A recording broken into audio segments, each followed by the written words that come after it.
We are going to converse with Lenzing Doming from Arunachal. Actually, it's my second time in Sikkim. तो first time में जैसा था वैसा ही अभी भी. Have a girlfriend? Yes, I have. Do you want to tell the name right now or? Yeah, I can tell. It's no problem. Okay, Yeah, she's Mamung Hibo, and she's from Zero. Okay, okay. My own Arunachal, but around कितना हमारा distance जगह का distance around 400 kilometres 300 kilometres का है. सो अलग अलग हम लोग ट्राइब से बिलोंग करते हैं, तो वही है. तो आपने तो रिवील नहीं किया होगा अभी तक अपने चैनल में, आपके चैनल में ऑफिशियली रिवील कर रहा हूँ. So this is, you know, like officially is, you know, talking about his girlfriend, and I was also not aware about his, you know, girlfriend. Now आपको क्या चीज अच्छा लगा आपका गर्लफ्रेंड में, मतलब कि आप अट्रैक्टेड हुआ? Because you are influencer, you are handsome also, so many admirers might be there, you know, so many girls might be there, but why she? नहीं, मेरा ये ओपिनियन है कि आजकल का जो ज़माना है बहुत ही मटेरियलिस्टिक हो गया है. मतलब लोगों को दिखाना ज़्यादा अच्छा लगता है. तो माय गर्लफ्रेंड ऐसा है कि छोटे छोटे चीज़ों से खुश हो जाती है. फॉर एग्ज़ाम्पल अभी मैं उनको एक रोज़ फूल भी खरीद के दूंगा तो she will be very happy. और अगर मैंने उनको मान लीजिए कुछ थोड़ा सा हल्का सा महंगा चीज़ हट के दिया, मान लीजिए उसका कॉस्ट पड़ता है 10K 20K, then also she will be very happy. तो ये चीज़ क्या दर्शाता है कि उनके लिए मतलब ये जैसे कि कुछ बड़ा शो ऑफ वाला चीज़ मैटर नहीं करता है. अभी मैं उनको बोलूँगा कि मैं तुम्हारे लिए ये कर दूंगा, बड़ा सा गाड़ी खरीद दूंगा, ये चीज़ उनके लिए मैटर नहीं करता है. बस वही कि जो जैसे कि मान लीजिए मैंने एक फूल भी ला के दिया, एक कंगन भी ला के दिया, तो वो टाइम टू टाइम होना चाहिए. बस शर्त ये है कि टाइम टू टाइम होना चाहिए. मतलब वो अगर आप एक बार दे दिया, उसके बाद 1 साल के बाद दोगे तो वो she will not accept it ना.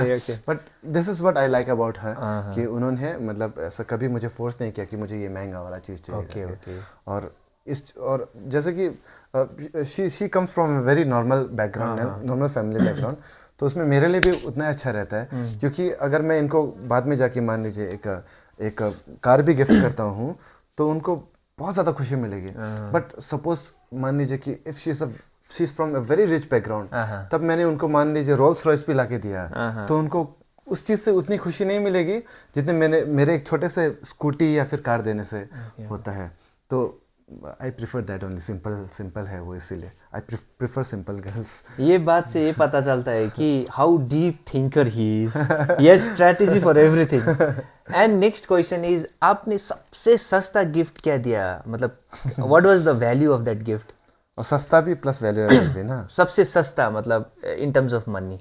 इन टर्म्स ऑफ मनी कितना था, मतलब उसका कॉस्ट? मुझे याद नहीं है exactly. Even if it can be gross, like नहीं मतलब यूजुअली छोटे छोटे टेडी बियर्स वगैरह देता हूँ. तो प्राइस कितना? 500 ऐसे रुपीस कुछ का होता सस्ता. है. I thought it was 2 rupees और 5 रुपीस. मतलब वो 2 रुपीस आजकल तो कुछ नहीं मिलता है. आजकल तो 10 च्युइंग गम तो नहीं मिलता. चॉकलेट ही आजकल 100 रुपीस का आता है. तो वो चॉकलेट तो वो तो रेगुलर है, कभी कभी देता हूँ. तो खाने की चीज़ें सरप्राइजेस में लेके देता हूँ, वो तो काउंट नहीं होगा. लेकिन अगर ऐसे गिफ्ट कहा जाए तो मैं कभी कभी उनको टेडी बियर छोटा छोटा देता हूँ, ऐसा करके टाइम टू टाइम. कीचेन वगैरह, एक बार इयर रिंग भी लाया था, लेकिन वो मैंने गुम कर दिया. एक भी नहीं मिला उनको. तो वही. और सबसे महंगा कितना का दिया था आपने? महंगा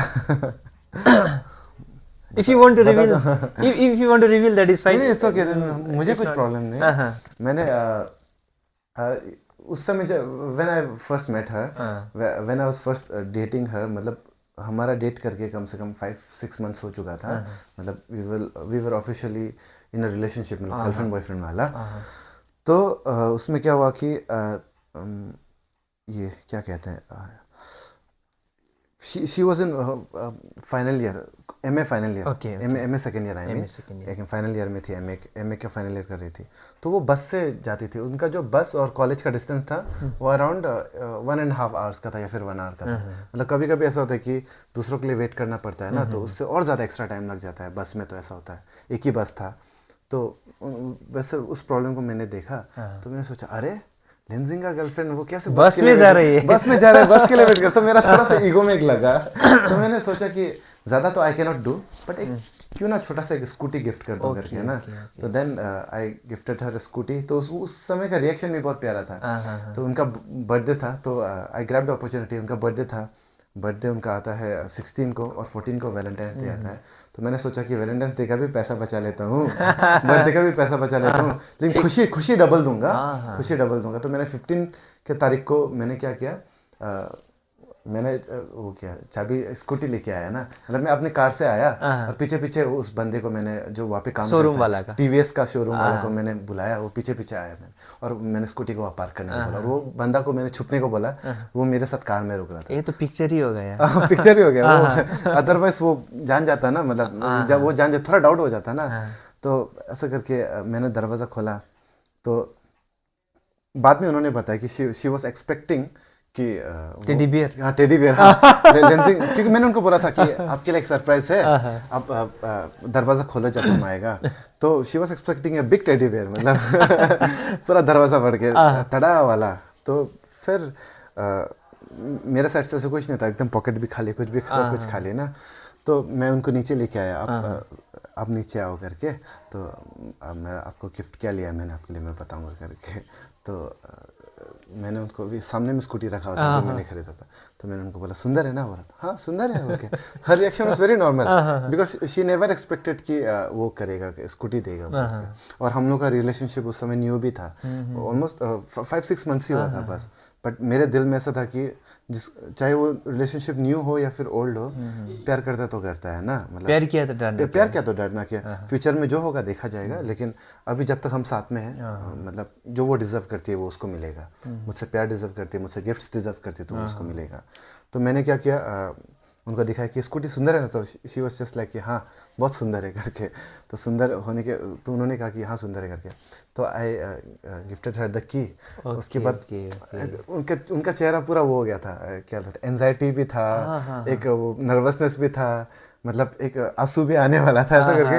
मतलब she was not willing to accept it, but although she was very happy, but she was not willing to accept it, all because कि बहुत महंगा था उस समय। स्पेशली हमारा जो रिलेशनशिप है बस 5-6 महीना हुआ था। अगर अभी के टाइम में अगर देंगे तो अभी तो नॉर्मल रहता है, लेकिन उस समय उनके लिए भी बहुत बड़ी बात थी और मेरे लिए भी बहुत बड़ी बात थी, क्योंकि उस समय स्कूटी का प्राइस अराउंड 85-90,000 कुछ था। तो वो भी एक बड़ा रकम है, कमाने के लिए टाइम लगता है। तो उस समय मेरे पास पैसे थे, तो मैंने सोचा क्यों ना गिफ्ट करूँ।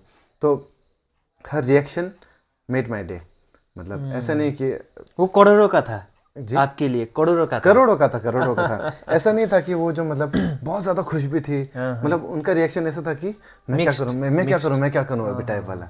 तो मैंने कहा कि इट्स ओके, डोंट वरी, ये मेरे तरफ से रखो। मतलब I can't see you walking by your legs. उसके बाद आप फिर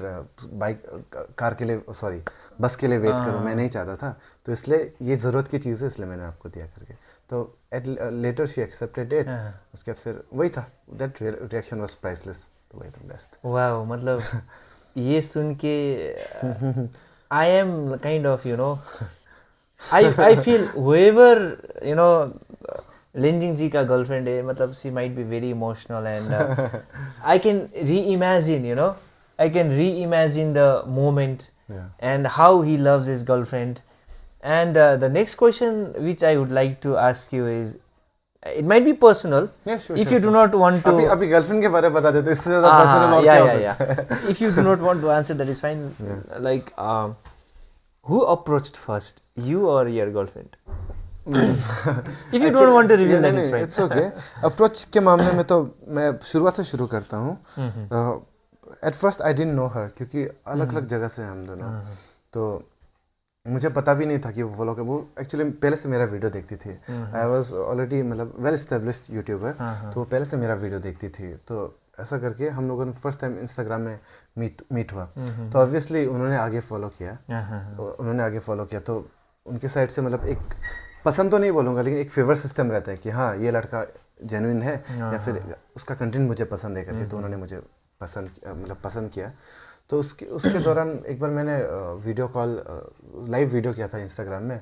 तो शी जॉइंड, मैंने भी देखा, मैं भी बहुत चालू था उस हाँ, समय, मतलब घंटी बज गया। रिक्वेस्ट आता है ना, अराउंड 50-60 लोगों का था, हाँ। लेकिन मैंने उसमें से सबसे सुंदर लड़की का चेहरा क्लिक ओके किया ना, ओके ओके। प्रोफाइल में आता है ना, हाँ। तो उनका क्लिक किया, तो लकीली मतलब वो था। तो फिर शुरुआत में जैसे बात किया तो मुझे लगा कि अरे ये तो बच्ची है, ऐसा करके, मतलब आई थॉट कि शी इज़ इन स्कूल ना, Okay, but later I find out कि वो फर्स्ट सेकेंड सेमेस्टर में है वो, उसका ये सॉरी फर्स्ट सेमेस्टर में मास्टर्स का, तब आई रियलाइज कि हाँ कि बात बन सकता है करके। देन हम लोगों ने बात किया, क्योंकि मेरा ये फंडा बहुत सिंपल है, मतलब I will never date a girl जो मुझसे 5 साल या फिर 10 साल छोटी है ना। ओके, उस आपके पास वो रेंज है। रेंज है, क्योंकि मुझे ज़्यादा जब ज़्यादा छोटे होंगे ना, जितने भी वो खूबसूरती क्यों ना, मुझे एक बहन वाला फीलिंग आएगा, तो मुझे अच्छा नहीं लगेगा personally.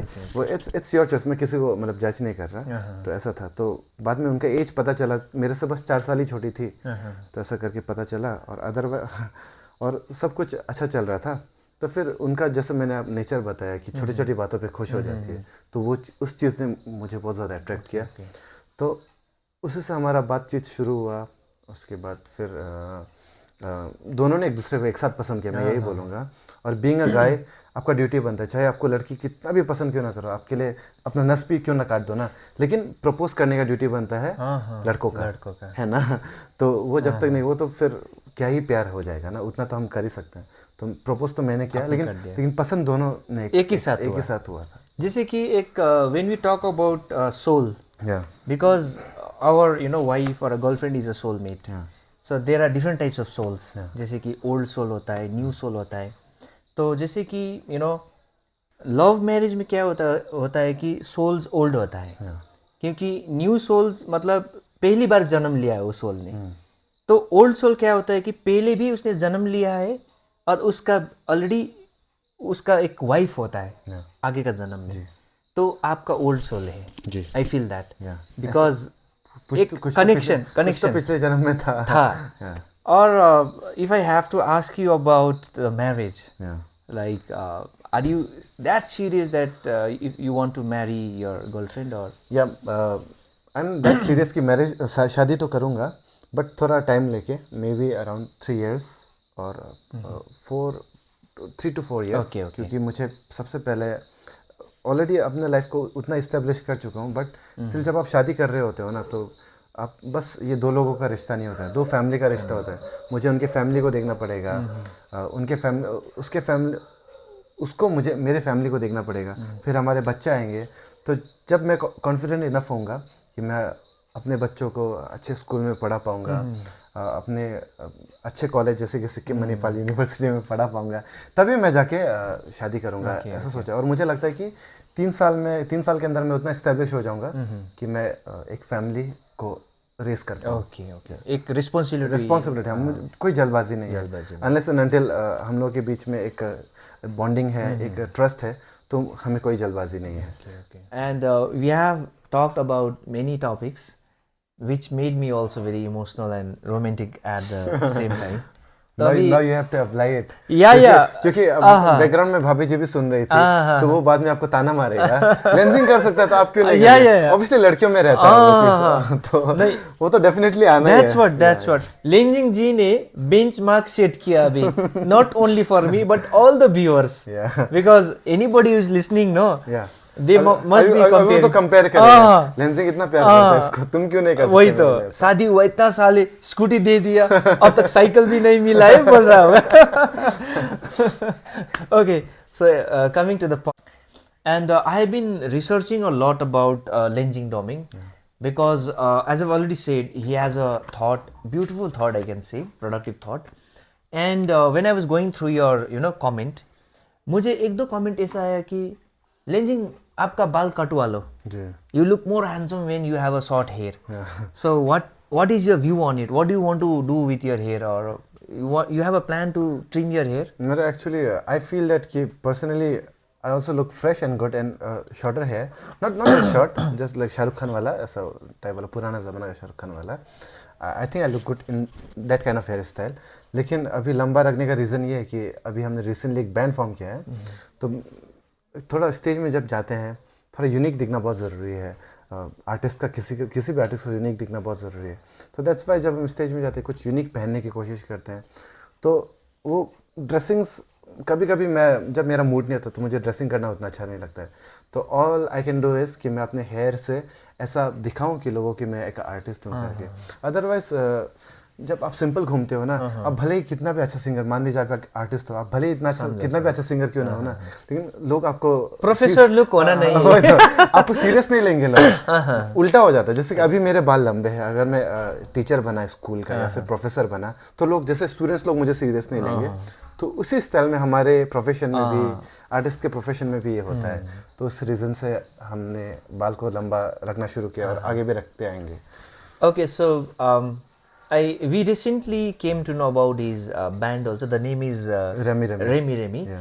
And the best thing about his band is he's trying to promote his culture. You know, he belongs to a certain tribe, and there are so many tribes in Arunachal Pradesh.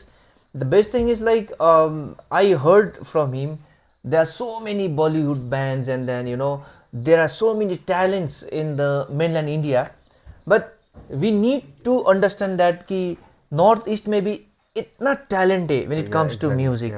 So will you say something about your band? जैसे मैं यही कहना चाहूँगा, अगर कोई north east का बंदा जिनको ऑलरेडी अपना डायलेक्ट आता है बट स्टिल वो हिंदी गाना बनाएगा, मान लीजिए वो हिंदी गाना हिट भी हो जाता है और वो बहुत पॉपुलर हो जाएगा, बहुत पैसा भी कमाएगा, बट स्टिल उससे हमारा फ़ायदा नहीं होगा। उससे उसका फ़ायदा हो सकता है, लेकिन हम नॉर्थ ईस्ट वालों का, हम अरुणाचल वालों का, हम इंडिजिनस ट्राइब का कुछ फ़ायदा नहीं होगा। तो that's what we are trying to do कि हम अपने लैंग्वेज को प्रमोट करें गाने के थ्रू। ऑब्वियसली मेरा गाना अगर मैं अपने लैंग्वेज में बना रहा हूँ और गाना हिट जाएगा तो ऑब्वियसली लोग क्यूरियस होंगे, अरे इतना अच्छा गाना है, कौन से ट्राइब का है, कौन से लैंग्वेज का है। फॉर एग्जांपल हमारे अरुणाचल में एक चोरन मुगली करके सिंगर है, is a very good singer, वो अपने लैंग्वेज में बनाता है। तो उनका वॉइस इतना अच्छा है, उनका गाना इतना अच्छा है, तो फिर जो वहाँ के लोग होते हैं, जो बाहर के लोग होते हैं, उनको गाना पसंद आ रहा है उनका। तो उनका गाना पसंद आने की वजह से वो लोग और ज़्यादा क्यूरियस हो रहे हैं कि अरे अरुणाचल का गाना इतना अच्छा बनता है, अरे ये लड़का अरुणाचल से है, अरे अरुणाचल में क्या होता होगा। तो काइंड ऑफ उससे टूरिज्म भी प्रमोट होता है, हमारा इंडिजिनस ट्राइब के बारे लोग ज़्यादा जानते हैं, स्पेशली मेनलैंड इंडियंस को हम ज़्यादा टारगेट कर सकते हैं। अपने फेस्टिवल्स वगैरह में भी, ज़्यादातर फेस्टिवल्स वगैरह में भी देखा होगा, जैसे हॉर्नबिल फेस्टिवल हो गया, ज़ीरो फेस्टिवल हो गया, वहाँ पे ज़्यादा इंडिजिनस, जैसे कि कोई लद्दाखी ट्राइब का हो गया या फिर कोई उत्तराखंड से हो गया, कहीं से भी हो गया, लेकिन वो लोग फोक आर्टिस्ट को क्यों पकड़ते हैं? क्योंकि कहीं ना कहीं उससे उन फोक आर्टिस्ट का तो फ़ायदा होता ही है, प्लस जगह का भी फ़ायदा होता है, या फिर उनके ट्राइब का भी फ़ायदा होता है। तो वही चीज़ हम भी लेगेसी कैरी करने की कोशिश कर रहे हैं, क्योंकि अभी हमारे लैंग्वेज सॉन्ग बन भी रहा है तो वो रोमांटिक वाला बन रहा है, लड़कियों के ऊपर वाला, जो कि मुझे लगता है कि अच्छा है for a time being, but वो लंबा नहीं चलेगा। और कहीं ना कहीं वो चीज़, वो गाना अरुणाचल को उतने अच्छे तरीके से रिप्रेजेंट भी नहीं कर पाएगा। That's why we are trying to make folk fusion. अगर फोक फ्यूजन हमसे नहीं भी हो पा रहा है तो हम सोशल मैसेज के ऊपर बनाते हैं, जो कि हमारे कम्युनिटी से रिलेटेड होता है, कि हमारा इस फेस्टिवल को मनाना क्यों ज़रूरी है।